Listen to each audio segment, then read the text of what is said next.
नमस्कार। आज मैं अंकित एसएस न्यूज़ आवाज़ आपकी से भारतीय जनता पार्टी के मयूर विहार जिला के उपाध्यक्ष श्री एसके खारी जी के निवास पर आए हैं।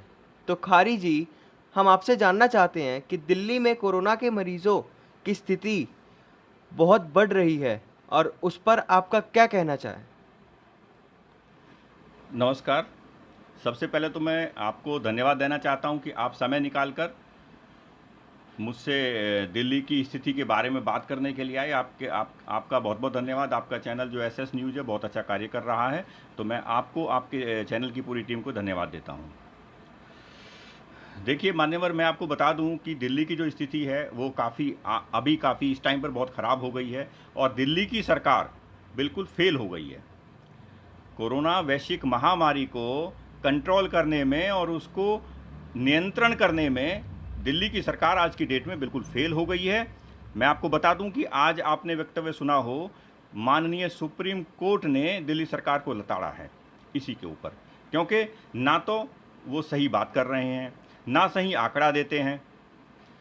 जो मृत्यु दर है उसका कुछ बता रहे हैं, ठीक होके कितने गए उसके लिए कुछ बात चल रही है, इस तरह की चीज़ें चल रही हैं। तो दिल्ली सरकार बिल्कुल फेल हो गई है। मैं आपको एक बात याद दिलाना चाहूँगा कि अप्रैल में माननीय मुख्यमंत्री अरविंद केजरीवाल ने कहा था कि हमारे पास 30,000 बेडों की सुविधा है। अरे भैया, कहाँ गए 30,000 बेड? ये इस तरह की चीज़ें जो आपने की हैं उसकी वजह से हमारी दिल्ली की जनता उसका खामियाजा भुगत रही है और हमारे भाइयों की बहनों की जानें जा रही हैं। आज जो स्थिति खराब हुई है इसका पूरा का पूरा श्रेय दिल्ली की सरकार को जाता है।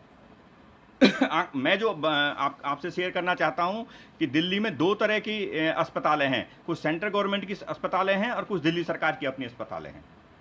तो माननीय केजरीवाल जी की जो अस्पताल है उनमें करीबन 9,500 के आसपास की बेड ही हैं। 9,500 से 10,000 के बीच में उनके पास दिल्ली सरकार के पास बेड हैं और जो सेंट्रल गवर्नमेंट की अस्पतालें हैं उनमें भी करीबन 10,000 के आसपास के बेड अवेलेबल हैं।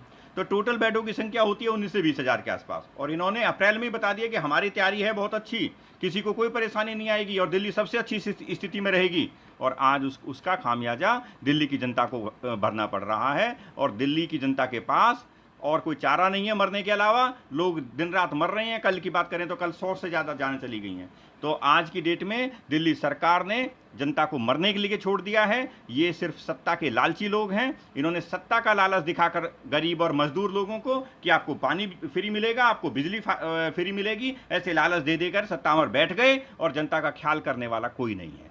मैं ये बताना चाहता हूँ।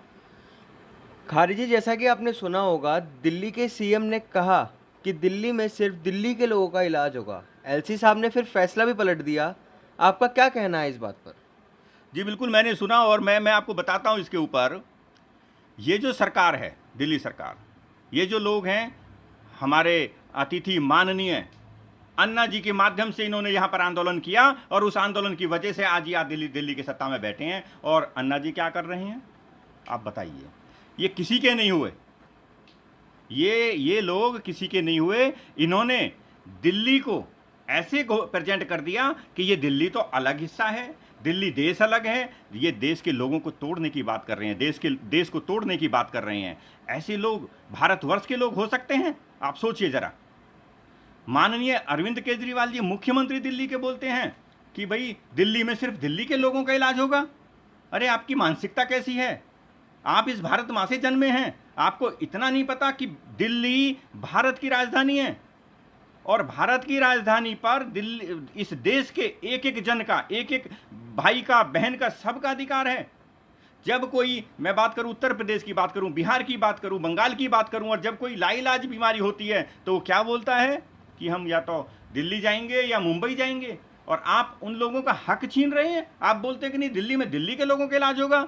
तो ये इनकी मानसिकता अच्छी नहीं है। ये सिर्फ सत्तारूढ़ी आदमी हैं, सत्ता में रहना चाहते हैं और इनका कुछ नहीं है। इनका आम आदमी से, जो आम आदमी सरकार बनकाई ना, आम आदमी पार्टी बनाई, इनका आम आदमी से कोई लेना देना नहीं है। ये साफ दिखता है। और मैं बताऊं, मैं माननीय एलजी साहब का इसके लिए बहुत बहुत अभिनंदन करता हूं, स्वागत करता हूं कि उन्होंने ये फैसला समय रहते हुए तुरंत लिया और इनको ये समझ आया कि ये भारत है, ये भारत एक देश है और दिल्ली उसी का हिस्सा है और उसकी कैपिटल है।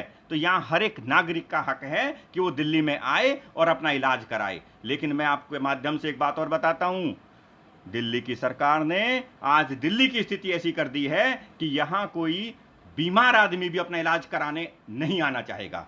क्यों? क्योंकि यहां पर आज की डेट में इतने पेशेंट हो चुके हैं कोरोना से संक्रमित कि कोई भी यहां पर आके अपने आप को बीमारी नहीं लेगा। इसलिए ये माननीय जो हमारे मुख्यमंत्री जी उनको समझना चाहिए, जो क्योंकि वो खुद हरियाणा से आते हैं, वो भी दिल्ली के इंसान नहीं है, दिल्ली के नागरिक नहीं है, वो हरियाणा से आते हैं। और जो माननीय डिप्टी मुख्यमंत्री हैं यहाँ के, माननीय मनीष जी, जो हमारे यहाँ से पटपर्गन से विधायक हैं और गायब हैं, अपनी विधानसभा में क्या हालात हैं ये देखने वाला कोई नहीं है। विधायक जी कहाँ हैं पता नहीं, विधायक जी मीटिंग में लगे हुए हैं। अपनी विधानसभा में एक दिन आए थे, सिर्फ पूरे कोरोना के टाइमिंग में अभी तक सिर्फ एक दिन आए और अपना वो सैनिटाइजर वाली मशीन के सामने खड़े होकर के कुछ फोटो खिंचवाए और डाले सोशल मीडिया पे। उसके बाद से आज तक हमने मनीष सिसोदिया को क्षेत्र में नहीं देखा। वो भी उत्तर प्रदेश से आते हैं। तो इनको ये समझना चाहिए कि इस तरह की दोगली राजनीति भारत में रहते हुए ना करें। आप अब एक संवैधानिक पद पे हैं, उसकी गरिमा को समझें और उसके अनुसार जन जन के हित में काम करें। मेरा ऐसा मानना और कहना है। खारी जी, आप कुछ सुझाव ऐसा देना चाहते हैं कि जिससे कि दिल्ली की स्थिति में सुधार आए? देखिए, वैसे तो मैं बताऊं, हमारे पार्टी के दूसरी पार्टियों के लोगों ने इनको समझाने में बताने में कसर की नहीं है, लेकिन इन लोगों ने कभी, इनको पता नहीं है कि कैसे सत्ता को चलाया जाता है। सत्ता का सुख भी हर कोई नहीं भोग सकता। तो मैं आपके चैनल के माध्यम से मैं इनको बताना चाहूँगा कि ये 2-3 चीज़ों पर ध्यान दें तो हमारे यहाँ के दिल्ली के लोगों की स्थिति बहुत जल्दी सुधर सकती है। कोरोना नामक महामारी से हम जल्द छुटकारा पा सकते हैं। तो मैं आपके माध्यम से बताना चाहता हूँ, सबसे पहले ये सुनिश्चित करें जो कोविड के लिए डेडिकेटेड हॉस्पिटल हैं उनके अंदर साफ सफाई, उनके अंदर ज़रूरत का स्टाफ, डॉक्टर, कितने डॉक्टर की ज़रूरत है उसको देखें। ये खुद सीएम देखें, वहाँ यहाँ के डिप्टी सीएम देखें, सत्येंद्र जैन जी जो अपने स्वास्थ्य मंत्री हैं वो देखें कि किस कोविड के अस्पताल में कितने डॉक्टर्स की ज़रूरत है। उतने डॉक्टर्स वहाँ पर समय पर ड्यूटी पर रहें। और ये भी ना करें कि एक ही डॉक्टर 20 घंटे तक ड्यूटी दे रहा है तो वो अपना काम नहीं कर पाएगा। शिफ्ट को शेड्यूल करें, शिफ्ट बनाएं कि एक डॉक्टर 12 घंटे ड्यूटी करेगा या 14 करेगा या 10 करेगा। अपने स्टाफ के अकॉर्डिंगली उसको शिफ्ट बनाएं और हर एक शिफ्ट में डॉक्टर्स सफिशिएंट रहें, उनके साथ साथ उनके सफाई कर्मचारी, नर्सिंग स्टाफ पूरा रहें। दवाई की ज़रूरत जितनी है वो दवाई अस्पताल में अवेलेबल हो। बेडों की जो चद्दर्स होती हैं, जो गद्दे होते हैं, उनकी टाइमली सफाई होती रहे, वो चेंज होते रहें। इन चीज़ों का ड्यान रखें। डॉक्टर्स स्टाफ के लिए रेस्ट रूम अवेलेबल होने चाहिए, जाने आने की सुविधा उनको मिले और वो रेस्ट कर सकें, खाना समय से खा सकें ताकि वो अगले दिन फिर ड्यूटी पर आ सकें। इन चीज़ों का अगर थोड़ा सा ध्यान रखा जाए तो मुझे लगता है कि हम जल्दी से जल्दी कंट्रोल कर सकते हैं स्थिति को। और एक चीज़ का और ध्यान रखें, हर बेड के साथ में अभी क्या स्थिति आ गई है कि ऑक्सीजन की बहुत ज़रूरत पड़ती है। हर बेड के साथ में इनको ये सुनिश्चित करना पड़ेगा कि हर बेड के साथ में ऑक्सीजन का पाइप है। जब भी पेशेंट को ज़रूरत पड़ती है ऑक्सीजन की, उसको तुरंत ऑक्सीजन दी जाएगी। इस तरह की सुविधा इनको देखनी चाहिए। जहां नहीं है उसको बहुत जल्दी इमरजेंसी वे में किसी तरह से भी कराकर उसको मुहैया करानी चाहिए।